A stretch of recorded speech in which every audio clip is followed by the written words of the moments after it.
All right, how's everybody doing? This is Mr. Anderson, True Crypto 28 from Twitter. Just touching base, want to get a video out to you guys. I know I haven't had too many of them.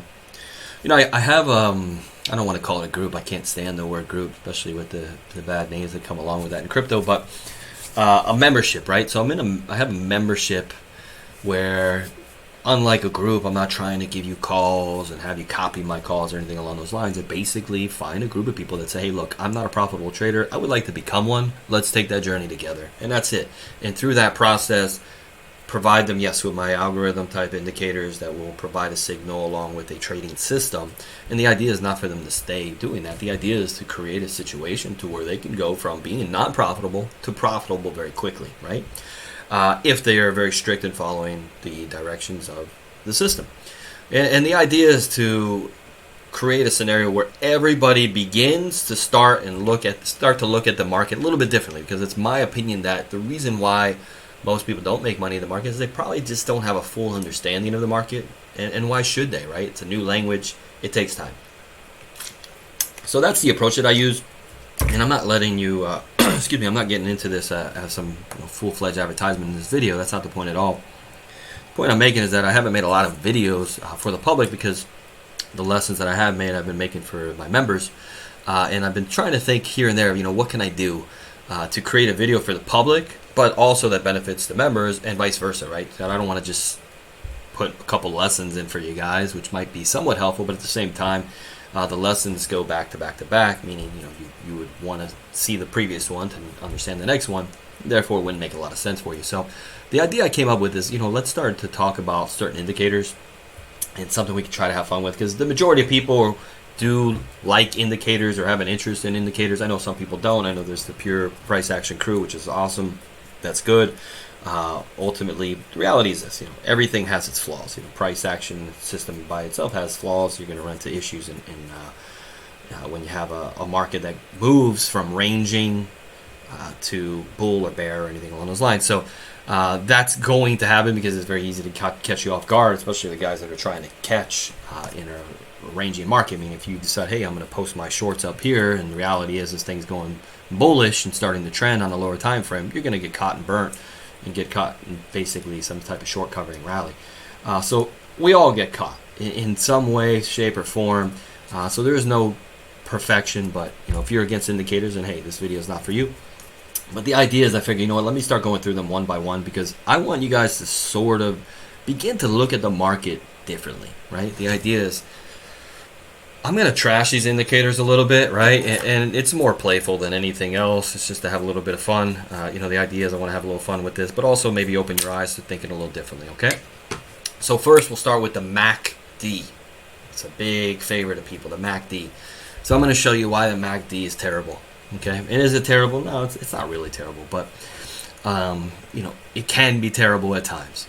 And we'll get into a few things. It's going to be, this isn't scientific. I'm not going to give you exact numbers. I might call some things losses that are wins, some things wins that are losses. You might think I'm making up some rules as I'm going along. I'm not. I'm just probably thinking about it because I'm trying to have fun with this rather than it be super structured. But the idea is that the MACD is terrible, right? And here's why. So why is the MACD terrible? We're going to look at some signals. Now, at scale, it's not bad. We'll look at it at scale, meaning on a higher time frame like a daily or weekly. But what ends up happening is you end up getting late signals. The problem with the MACD is you get a lot of late lagging type of signals. And the other issue is that, yes, it does give you some really good signals. And then, of course, I know, look, you're not supposed to use it just as a signal by itself. You should be using it as confirmation. I know, but for the sake of conversation, let's just act as if it's a signal, or at least call it a signal for this particular video.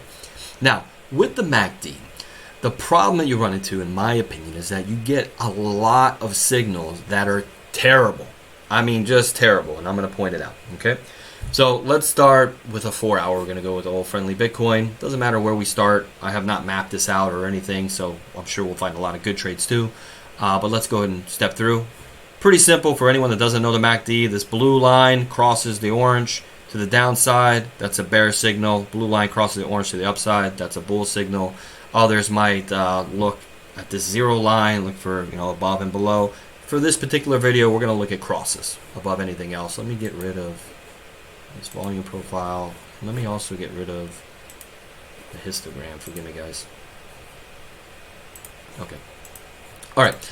So let's go ahead and get into it. Let's look at standard MACD. Get this out the way.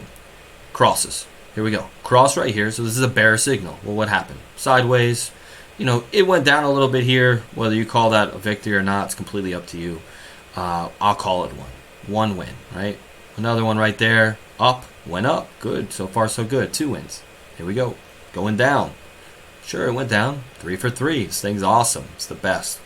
Bull cross. And I want you to understand that when this happens, because I think someone might look at this and say, well, why would you have taken that? Well, you would have taken that here in real time, right? In real time, it looks like, hey, this thing's turning over. So by following the rules, absolutely. Bull cross is right there. And here's where you come into problems, right? So really the cross happened right about there.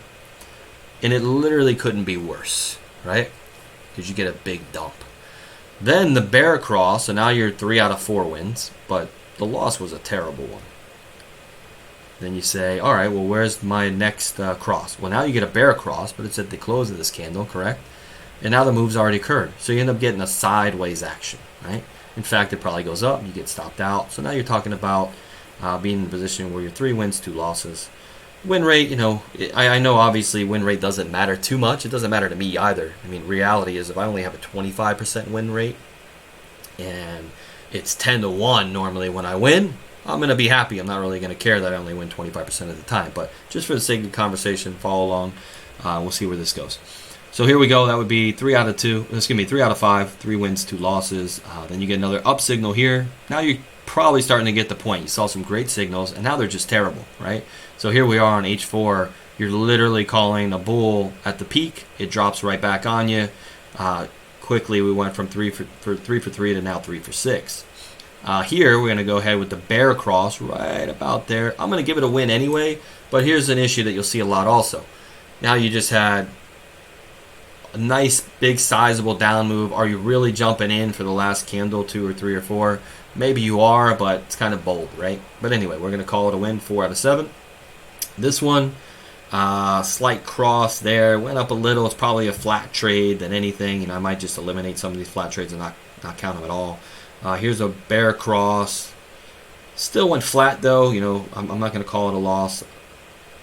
So we'll still say 4 out of 7. So here's now a bull cross, right? So here we go. You get a bull cross, and what happens? Down, sideways, barely get anything, end up dumping. You got to call that a loss. You're like 4 out of 8. Not to mention it followed up with a bear cross, which was terrible also. You're 4 out of 9. You know what? I'm going to go back. I'm saying 4 out of 9. These 2 that I didn't call losses, I'm going to call them wins. Let's make it more positive. So 6 out of 11. Call that a win. 7 out of 12. This goes sideways. Let's call that nothing. Bull cross here. It doesn't do much of anything. Bear cross there. But look where it happens. Right? That's a terrible trade. So now you're 7 wins, 6 losses. Bull cross. I mean, that couldn't be worse. Right? You literally are getting the wick or here or wherever you're at, and then it goes straight down. You're 7 out of 14. So I can go on and on. You get the picture. You can do this on your own if you want to go further. Okay? Daily scale, not as bad, right? This is a. Let me get rid of some of this.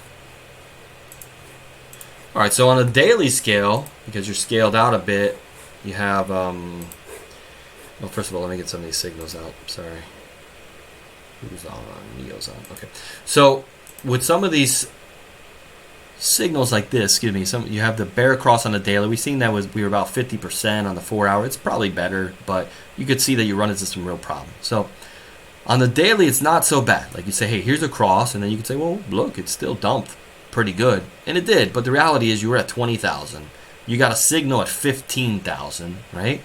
Are you that brave? Maybe 16,000 went down to 15. You're getting a bear cross signal at 16,000. You just dropped 20%. Are you really jumping in the end of that day on a candle that doesn't look so terrible? You're getting some legs on there. Maybe you are, maybe you're not. If you did, you're the man. I don't trade like that myself. But anyway, look at this one. Followed up a good one. We're going to call that a good one because it did drop significantly with a fairly terrible one. Bull cross, right? And what happens? Right at the top. Bear cross. did that one bear cross. If you want to give it to him there, either way, it's a good signal, right? So we'll give it to him. Like I said, on the scale, you do a little bit better on the daily. This one, bull cross, didn't get you much, but maybe you avoided that one if you did great.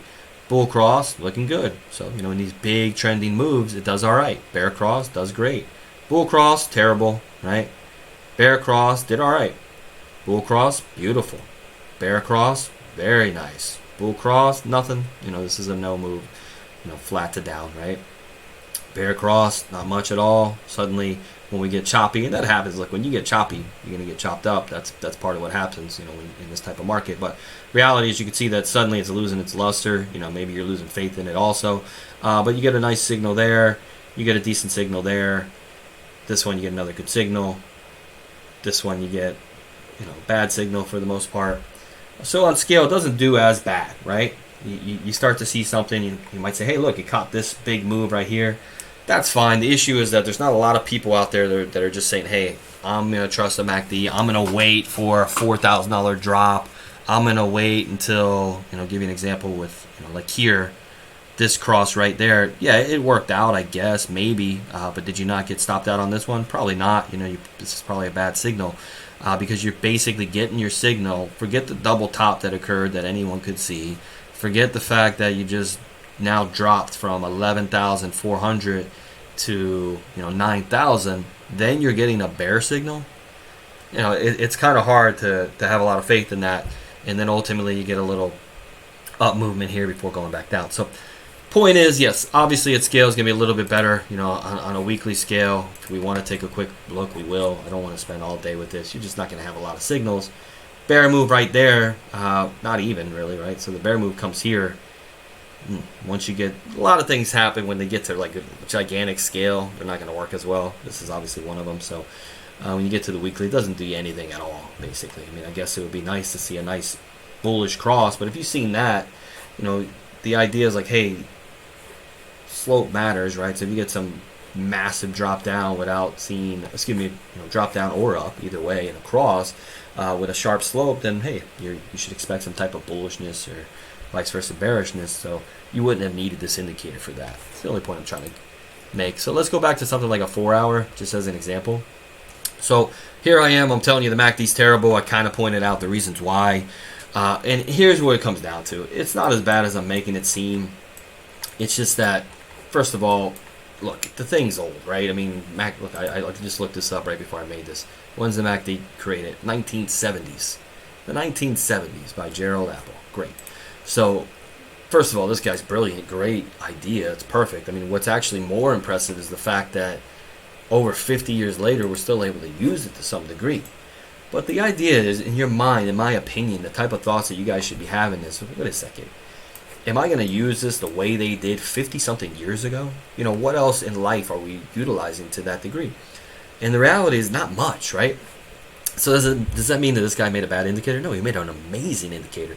It's just that we have the ability to stand on his shoulders and kind of tweak things a little bit and either make our own indicators or look for an improved form of this indicator. Or if we're going to use it, just kind of look at something that's going to give us a little bit more of a higher hit rate. Now, we might miss a lot of moves, and I'll explain what I'm talking about in a minute, but something that might give us a little bit higher hit rate in general. And I'm going to talk about that now, okay? So if I were going to use the MACD, which I don't, not really, but if I was going to use the MACD, or at least I don't use it in any form, something like this, But if I was going to, again, what would I do? Well, I want to do something different, right? So the idea is I would not look at any first cross, meaning bullish or bearish. I'm going to look for second crosses. And I got to give you a little bit of an example what that means. What is a second cross? Well, first and foremost, at a peak, this would be a first cross, right? This is a signal I would ignore. Let's not even look at it right now. But ultimately, that's the first cross. So you have a bear cross, followed by a bull cross, and then the second bear cross is lower. That's the criteria. It has to be either equal to, around, right? It could be somewhat higher sometimes. And there's, especially on lower time frames, you might get some of that. So you have to use your brain a little bit. I'm sure we'll come across an example which I'll explain to you. But the idea is you're in a situation to where you say, hey, I have a cross, right? And I'm waiting for the recross, right? It's almost like a retest or some bearish divergence, perhaps. Just kind of an example of this little one right here. Right? You say, well, look at this. Can you get bearish divergence on MACD? Yeah, why not? Look, MACD, you got your trend lines going down, and what happens? Price going up. Okay, so what does that tell us? It tells us maybe that this is the entry, right? So the idea is this, that you're in a situation to where you say, look, I'm going to look for a second bear cross. But there's some rules to this, right? And I'm not going to write them out. You can listen, you can write them down if you want. Rule is this. Second bear cross, you want it to be equivalent or lower, right? If this goes higher, clearly higher, then basically the next bear cross, I'm going to consider the first one. What do I mean by that? All right, bear cross, right? Bull cross. You might see bear cross right there. This is a good example of one that didn't work, but it's okay. We'll get back to it. But these are about time frames, right? In a higher time frame, you had a bear cross here. But my point of making this is that you go bear cross and then another bear cross up here. So this one right here, so you went bear cross, see that? And then another bear cross here. It's higher. So I'm going to consider this one the first one. You understand? And I would consider this one a second one because it's lower. And I'm doing this count of 1, 2, 1, 2. Now, a third cross I'll take also. I'm taking second crosses, third crosses, fourth crosses, things like that. First cross, and first cross means it's higher than the previous. Clearly higher. Anything clearly higher on a bear cross, I don't want it. And the opposite goes true for bull crosses, right? So I'm just going to pick random spots here, right? So let's just say something like this right here. Bull cross, right? And this is too close. It's not like, no, that doesn't count. That's 1, in my opinion. So bull cross, 1, because it's lower, right? Now you might say, well, wait a second. There's the bull cross lower right here. Pay attention, guys. Bull cross here, right? The last bull cross was up here. Bear cross, right? Bull cross. You follow me? So because it was the last bull cross was higher, this now is a 1. So the opposite rings true with my bull cross. I want my bull cross to be a 2, 3, or 4 going up, right? The lowest one is a 1, and it resets every time there's a lower one. So because I had a bull cross here, the next one being lower, this is a 1 in my book, okay? So this is 1, and being, this is called traversing, up and down. It means nothing to me. I want to see some clear separation of a move, right? So hopefully you understand the rules. If not, rewind it a little bit. But I'm going to kind of go over this now and show you a little bit of differences now of what I'm looking at. So now let's see how it would have played out. All right, bear cross 1, we ignore. Bear cross 2 is lower, we take. What happens with price? Down, okay? So here we go, we'll go down. We have some test here.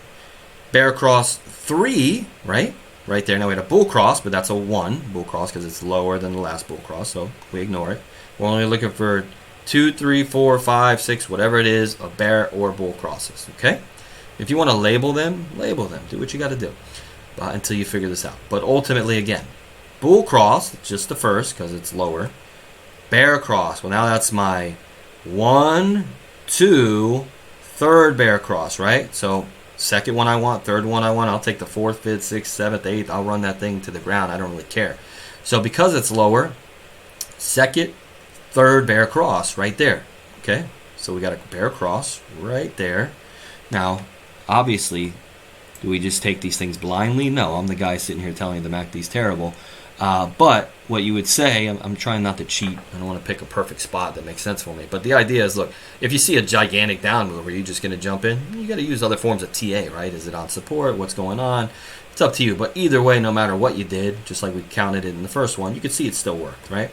And then what happens? So you get that bear cross. Third one worked there. Bull cross, again, that becomes a 1 again because this one was here and this one is lower.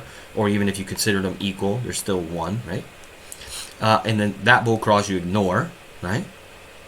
Bear cross again. Now this bear cross, again, it's equal. You see what I'm saying? So we've seen that one here, equal. I'm okay with equal. I'm okay with even slightly higher because it's going bearish again, right? And the reason I'm okay is just kind of the way these moving averages work is that you can get a move that kind of give them a little jolt in one direction or another that ultimately throws us off a bit and confuses people, but at the same time, Obviously, if it's recrossing, it's bearish, right? So whether you count this one or not, you say I'm making things up, I don't really care. We can throw it out, but you could see it did work if you did count it. If you say, no, that's no fair, I don't want to count it, then don't. That's okay. Here's another one, right, that would count, and it didn't do anything. So finally you lost one there, which is fine. You basically went mostly sideways. It flagged out, and then, yes, it did drop eventually, but my guess is you got stopped out if you were playing smart. But what happens here? You had a bull cross, second bull cross. So maybe you wouldn't have taken that one because you did get a bull. I'll leave that to your discretion. And if it did take the bull, that would have worked. All right. So this is a 1 bull, a 2 bull, a 3 bull cross because they're rising, right? So now third bull cross. What happens? It's a slow grind, but if we zoom in on this, so we can kind of see price a little bit better. This was that. So it's 1, 2, 3. We take 2s, 3s, and 4s, right? It's climbing. We take that one. So didn't make it too far. You got a little peak here. Hopefully you took some profits. Whatever it is, you didn't lose, right? You would never let price run that much and come back and take a loss. If you did, you don't know what you're doing. I apologize for that. So anyway, here we go. Bull cross, right? Right there. See where it's at? Now the key is, where was your bull cross? I gotta see this. I'm sorry. Obviously you could set these things to alerts. So let's see. I'm looking at the screen. Yep. Okay. So blue's above orange. So this was a bull cross, and look how perfect this one is. It got you in right before the big move, right? So that's like a 4 on a bull cross. You got in. You get a giant move. Hopefully you took some profits there. Regardless, so you went bull, bear. Get rid of this. And oh yeah, back to bull again. This is like a 5, right? Because it's about equal. It's actually a little higher. So we're counting those. That's a 5. Another successful one, right? 6 bull cross. Successful, right? Big one. Now all these bears, remember, they're rising. So these all become 1s. 1, 1. Equal. So it stays the same number. When they're equal, keep them about the same number, right? Equal. A little higher. 1. Either way. 1. Because it's higher, right? Now pay attention, because here's where it gets interesting. So this one, you think, oh, because if you were here, you might have thought, hey, this is a great bear cross. And it was okay for a little while, and then you see what happened, right? This thing took off. So it would have worked out just taking it as a 1, but what happens on the 2? Remember, this is a 1. Here's the second bear cross. So yeah, it did climb. I'm not trying to take credit here because my guess is you get stopped out. So let's call number 2 a failure, right? But what happens on number 3 right there? Let's look at it again. Let's see. Maybe we missed this one on this time frame. I don't want to take credit for something that missed. Nope, it did. It crossed before. So that's a bear cross to the downside. You see the number? 7852. Orange is 79. Right here, you're going to look at these numbers right there. So when you look at this right there, you got that bear cross right there. So perfect timing. This gets you a massive move down. Okay? All because you're playing the system and saying, hey, instead of having this 50-50 game of not knowing which ones to take, you could see that you can put yourself in a position to where, yes, you might miss some, but your accuracy on the one you're going to take is going to be significantly better because you're outthinking this game a little bit. You understand? You got to look at things a little bit differently, okay? That's the idea of the market. Now, look at this. Bull cross. Look at these bull crosses. These first bull crosses are typically garbage. Even when they're not, there's so many of them that are. Why do I want anything to do with them? You understand what I'm saying? So, first bull cross. Now, this one you might say, oh, second bull cross. No. Look at this. This is equivalent. I'm not looking at that. Too close. I consider this 1. And if you go to a higher time frame, it is 1, right? So I wouldn't count this. If it made a huge run up, I don't even see where that happened. Maybe it did catch that run. It didn't. Okay, but if it would have, even if this would have had a nice pop after, I'm not taking credit for that. With the rules, I want to stay strict with them. I don't care about missing. Missing doesn't bother me. That's silly. There's always another trade. I'm not worried about missing a trade, okay? I'm worried about making money. I'm worried about setups that make sense. The idea in trading is that, we talked about it earlier, the hit rate doesn't matter, right? But I want my hit rate with this indicator to be pretty good because hit rate on your indicator versus hit rate on your trade are two different things. Because if you're smart with your trade, you have a tight stop, right? A lot of these, I probably showed you some that look like win-win-win, but the reality is you might have got stopped out. Now, if you were smart, you see that, hey, I'm utilizing this indicator and it makes a higher high, and even though I got stopped out, I'm going to jump back in, or maybe ride it a little bit, and maybe you caught it. Maybe you didn't. It doesn't matter. The point is that there's a big difference between hit rate on a signal and hit rate on your actual trade itself, because you should be thinking first, don't lose money on my trade. And I'm happy to cut a loss. I'll cut 25 in a row. I don't care. because I'll make it up on one trade, right? I'll take a bunch of small losses if I need to. That never happens. I'm not even going to act as if that ever occurs. It doesn't. But the idea is this. If I miss, I don't care. So this is 1 as a bull cross, right? And this is 1 as a bear cross, right? Now this one would have worked out. Why am I saying this is 1? Because the last bear cross was far, right? It was right here. Technically this is lower, so you could count this. If you choose to count it, I understand. You might look at the market structure, right? So if you're thinking on a higher level, say, hey, look, market structure. This is a lower high when I get the cross. That's fine. I'm just not trying to fib the numbers here and make it sound like, hey, my little system here is so much better. Technically, yes, bear cross, lower bear cross, but you might say, hey, this traverse, so maybe this was the bear cross. And if that's the case, this is higher, this would be considered a 1, and we don't count it, so let's not count it for this example. But we do count this as a 1 bull cross, which means this would be a 2 bull cross. And what happens? Now, you had some wild nonsense in here, and I don't remember what the date, if this happened. I think this actually did occur, so you probably got stopped out. But if you didn't get stopped out of this trade, oh, you know what? It happened right after, didn't it? Or during. Okay, so you're at the end of this candle, which is good. All right, I was thinking maybe if it happened here, you could have got stopped out. I don't want to take credit, but actually it's probably there, which means you got in around here, you went sideways, and you had a nice boom, right? Bear cross, but it's a top one. It's higher than this one. We don't count it. I don't like those bear crosses. Forget them. Next one here, bull cross. Now, here's where this little rule comes into play. See how these are about even, right? So in my opinion, I'm counting this as a 2. Bull cross 1, bull cross 2. I'm counting it because they're about even. Now it's up to you. You may say, no, I don't want to count it. Maybe it's whether it is actually even, not. I don't get that specific in it. I just count them as the same number. So I count this as a 2 and this as a 2. That's just how I do it.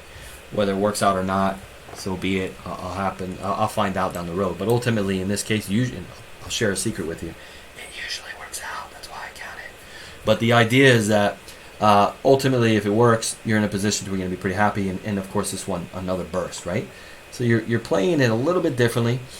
Here's where they get a little tricky. You're seeing now you're at a 2 bull cross, but you're also going to be at a 2 bear cross. So in your mind, you should be thinking triangle, right? Why? Because somehow I have 2 going one way and 2 going another. But if you don't think like that, don't worry. If you want to think triangle, wedge, think whatever you want to think.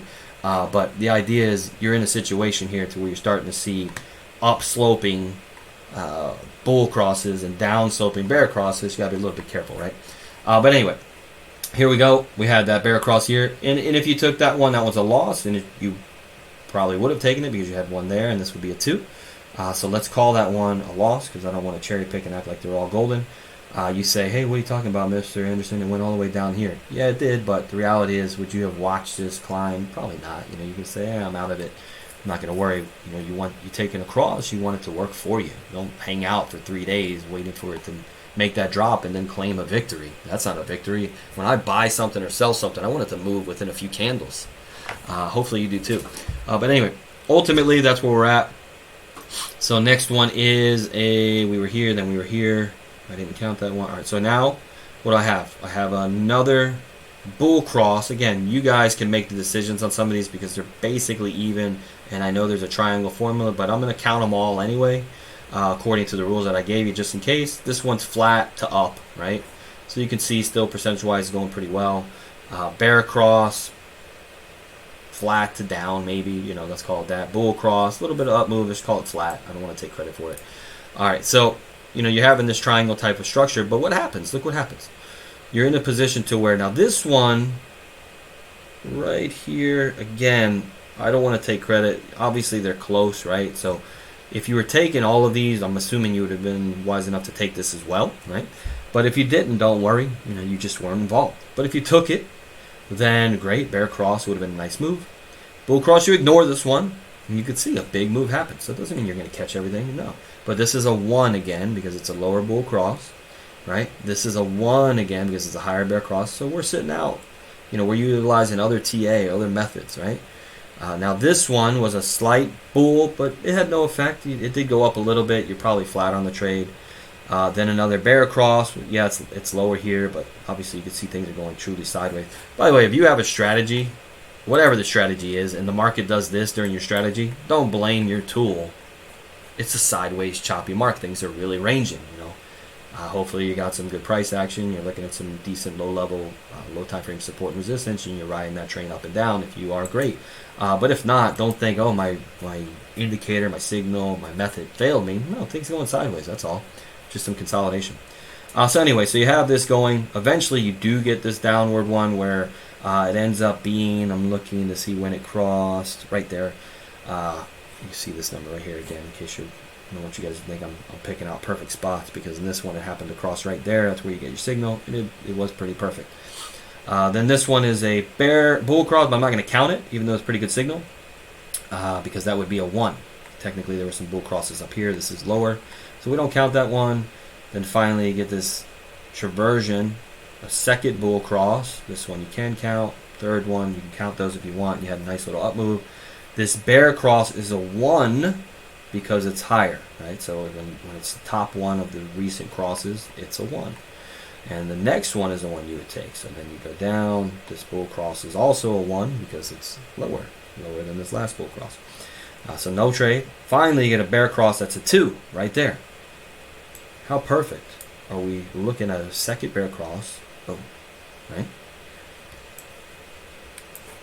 Now, there was your bear cross. That was a 2 right there. This bull cross you ignore. Bear cross, is that it? Right about there. A little late, you went 3 or 4 bars, but obviously it ended up being a monster move, so you would have caught a significant move still if you jumped in there. Maybe you said, hey, it's too late, or maybe you said, hey, right when this breaks this resistance, I'm definitely getting back in. And if you did, you rode that thing down. So I don't have to continue to go through. My guess is this kind of opens your eyes a little bit. I'll look at scale also. We looked at now the 4-hour. You can look at this just about any time frame you want. You'll kind of see what I'm talking about. But ultimately, at scale, are you going to get a lot of double crosses? Probably not. But the ones you do, let's see what ends up happening. When you start to get into scale with an indicator like MACD, in my opinion, there's a lot of better ways, to do it. But regardless, let's just look at it because we said we would. So this one we ignored. I ignored and I still stand by that because the thing dropped 4,000 before the signal. Second cross occurs right. Oh, I gotta look at the numbers.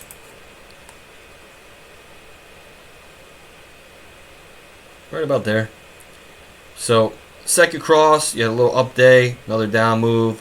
My guess is, considering the market structure, you're probably riding that down the whole way, because look what happens. Just as an example, and again, I'm not trying to cherry pick these things, but just to give you an example, right there is your signal, right? So what do? You're going to look at your support and resistance, I assume. You should be doing. Here's your cross. You're paying attention. Okay. Let's see what happens. Let's make a little sideways action. Forget my color. I don't want to change it right now. Just lock this tool in. So come back, retest, fails, breaks again. You're in this thing for a while. It was up to you, depending. Maybe when you see this price action right here, you might have thought, hey, if I get a close above this level, I'm out, and you would have been out right about there. But anyway, the idea is that ends up being a good one. There's not going to be too many at scale because this bull cross, any type of little bull cross, isn't going to count until you get back up. So that's a 1. And because of the way the market went, there wasn't a lot to see. This is a 1. This is a 1. All right, so this would be a bear 2 right there. Same type of scenario we see worked out well. This is a bull 1 again because it's about even. So we don't count that one. Bear 1. Now we also seen, by the way, that the MACD crosses at scale worked pretty well. So it doesn't mean you can't use them. Obviously, you don't get a tremendous amount when you use this system when you're looking at the 1-2 type of system. But the ones that you do get, they work very well, right? So it's something to kind of keep an eye on from that standpoint. I don't want this video to go too long. I hope I kind of open your eyes up to some things here, which is that there's just some unique ways that you can go about utilizing an indicator. That's the idea that I try to share to people. It's like maybe the indicator doesn't suck as much as you think it does. Maybe you're just trying to expect the world out of it, and you're trying to read it like every other person in the world does. As I pointed out, this thing was invented in the 1970s, right? So if everyone's using it in the most common standard way, is the market going to reward that? Not as often as you might think.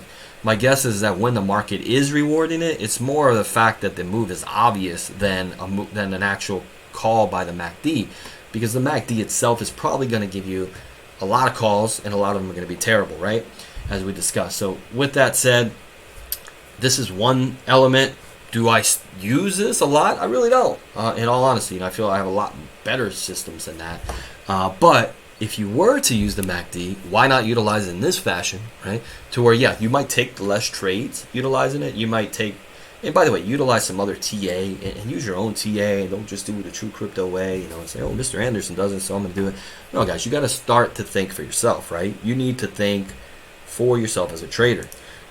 Basically, even if you're utilizing my system, my signal, things of that nature, you're going to branch off from that over time. And you'll see that you're going to have your own style. It's a little bit different. You might notice some things that maybe I either haven't noticed, or maybe I notice them and I don't choose to utilize them, right? Maybe you're very creative with your diagonals, and the way you see it, they work very well. And you like to create scenarios to where your diagonals run all across your page, and somehow it's a benefit to you, and God bless you.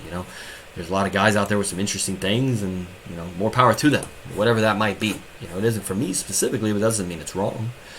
So that might end up being your situation as well, to some small degree. But you still want to take the things that you have learned, you have acquired, whoever your mentor is, whoever the person is that taught you, whoever you picked up things from on YouTube or Twitter, whatever it might be, and start to formulate that into your own technical analysis. And then what you want to do is you want to create a situation to where you say, look, here's my TA, right? And I took this trade, and do the trade with a little bit of money, right? You can paper trade, which is great, but if you have an account, the beautiful thing about the accounts is you can use very minute amounts, right, with crypto.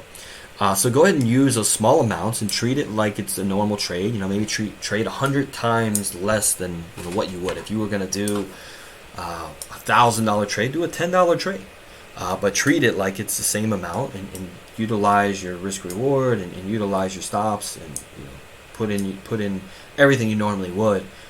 And then what you do is, whether you win or lose, go back and review, reverse engineer your own trade, right? And start to figure out, like, hey, what did I do here? Is this double cross system something that makes sense, or do I need to add something to it?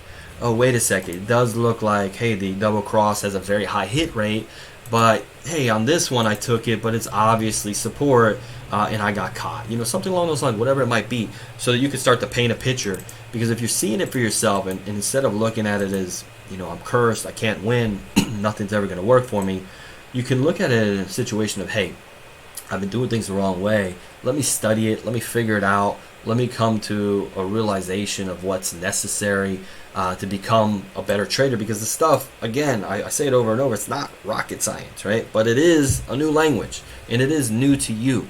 So every aspect of this is something you have to go in more detail. So even like the MACD, like, hey, I'm using the histogram, I'm using the crossover, etc.